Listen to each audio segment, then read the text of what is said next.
And welcome to another episode of CAS Minute, where today we're going to talk about how to build effective calls to action in both the marketing and sales realm.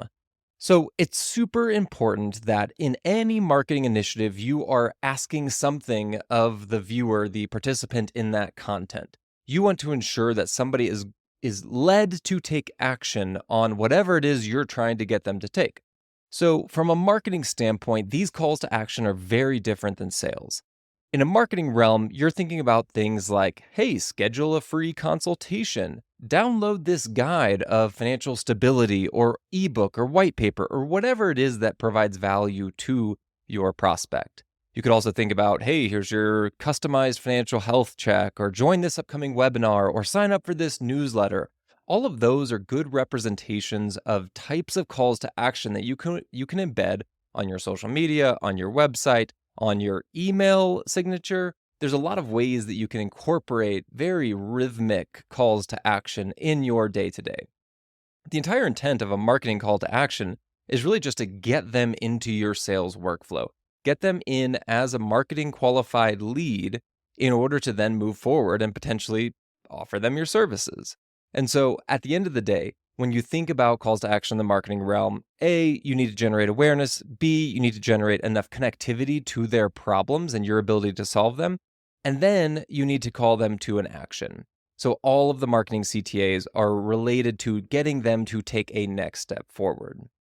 When you start to think about sales meeting CTAs, here's where I like to get a little bit more aggressive in terms of you're controlling the cadence of this meeting. You are driving the outcome, your desired outcome for this meeting. So I always want to be navigating a prospect in or out at every step in the journey, in or out, in or out. So I want to be in control of whether or not I choose to allow them forward in the sales process versus them saying, hey, yeah, we think we're a good fit. All of these things check the box. You'd be a great provider for us. No. Ultimately, we are the ones that have to be making that decision. So in a sales meeting call to action, if you have a multi-step process as it relates to meeting with a client, at the end of that first call, you should be saying, hey, let's go ahead and schedule a follow-up meeting to dive deeper into your needs, or let's schedule this next step in order to make sure that we continue this moving forward.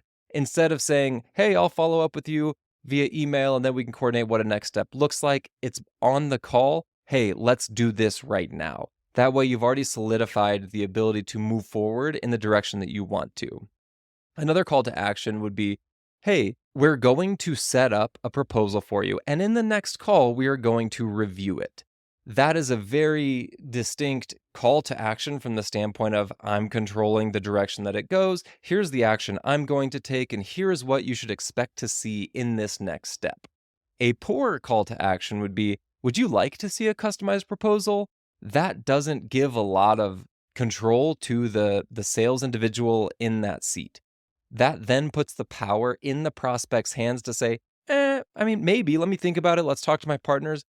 I would prefer to have that directive question statement coming from the firm rather than deciding upon by the prospect. Now, if they respond to that more direct call to action in a negative manner, that's okay. That's an easy out for you. Maybe it's not a good fit and you miss something along the way. Ultimately, we want to be decisive in our language during the sales process to move them the direction that we want them to.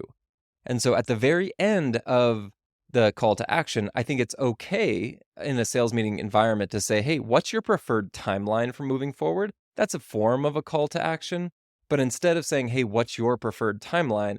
I think it should be more along the lines of, here's the timeline that works for us. Here's when we'd be able to best serve you in an onboarding capacity. Here's what this looks like moving forward.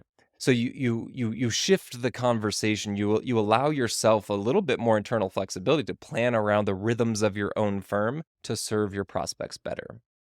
At the end of the day, we really just need to take control of the sales meeting, control of our calls to action in order to move the prospects the directions that we want them to go. I hope that's helpful. Till next time.